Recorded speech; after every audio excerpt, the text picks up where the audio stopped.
Um abraço pessoal de Gonçalves. Quem mais? Vamos. Cadê a galera da nossa vizinha Conceição dos Ouros? Cadê a galera de Pouso Alegre? Tem alguém de Itajubá aí? E o pessoal de Santa Rita do Sapucaí? A gente agradece. Cadê? Deve ter mais gente por aí. O pessoal de Mogi Mirim. Tem mais alguém? Você foi um pouco longe. Cadê o pessoal de São José dos Campos? Já que eu fui longe, vamos agradecer o pessoal de Arthur Nogueira. Tá certo. Cadê a galera de São Paulo? Vamos voltar pra perto de casa. Cadê a galera de Cambuí? Galera de Estiva! Cadê o pessoal de Brasópolis? É, meu amigo, tá cheio esse trem aqui hoje. Você acha que tem gente de Cachoeira aqui hoje? Tem alguém de Cachoeira aí? O pessoal acho que não resolveu sair de casa não, viu, Fábio? Eu achei fraco lá. Vamos de novo? Vamos lá! Cadê a galera de Cachoeira? Melhorou já. Tá aqui o nosso prefeito Guto, chegando aqui, parabéns, viu, Guto? Beleza de festa. Cadê o Ferpa? Cadê o presidente do conselho? Deixa eu ver quantos minutos estão faltando aqui. Se o Ferpa não chegar até meia-noite, vai ser sozinho mesmo, Guto. Tem jeito, né? Subir, começou a queima, 10 minutinhos. César e Paulinho ao vivo!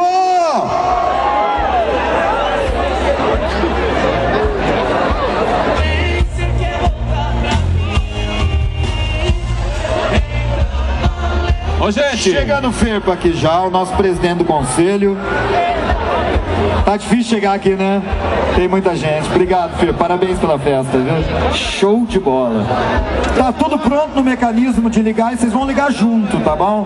Nós vamos fazer uma contagem de 10 até 0 e vocês vão acionar. Deixa eu ver quantos minutos tá faltando aqui. No meu, 3 minutos. É isso? Tá certo aí, gente? Daqui 3 minutos a gente dá início. Petro 2012! Vamos contar, gente? Vamos lá! Então vamos lá! 10! 9! 8! 6!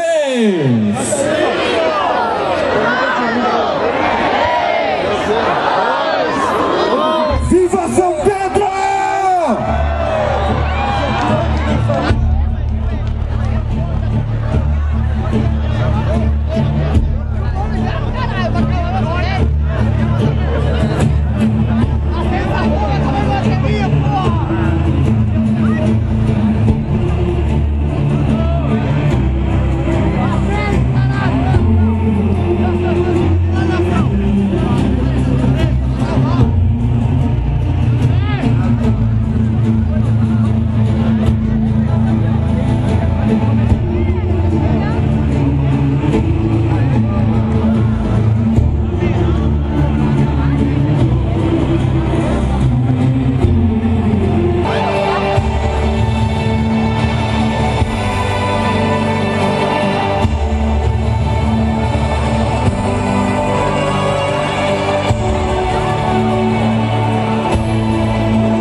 chegando!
Alô!